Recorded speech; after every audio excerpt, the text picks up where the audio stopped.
আজ মহালয়া। সকাল সকাল বৃষ্টি মাথায় নিয়ে আমি আর দিদি বেরিয়ে পড়লাম অর্পণ করার জন্য গঙ্গার উদ্দেশ্যে। ব্যানার আর লাইট এই দুটোর কম্বিনেশন মানেই পুজো একদম দোরগোড়ায়।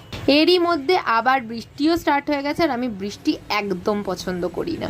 তার মধ্যে কুমোরটুলি সমস্ত জায়গায় সব মডেল আর ফটোগ্রাফারের জন্য রাস্তা ব্লক হয়ে রয়েছিল। কোনো রকমে আমরা রাস্তা খুঁজে এত ভিড়ভাট্টা ঠেলে অ্যাট লাস্ট গঙ্গায় গিয়ে পৌঁছালাম। আর ভিডিও করা পসিবল ছিল না, কারণ আমি আর দিদিই ছিলাম।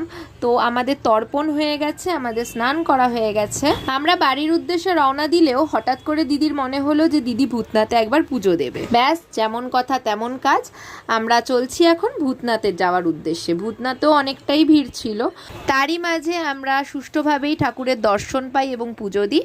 আজকের ভিডিওটা এই অবধি, দেখা হবে নেক্সট ভ্লগে। ততক্ষণের জন্য আমার চ্যানেলটাকে অবশ্যই সাবস্ক্রাইব করো, আর সবাইকে জানাই শুভ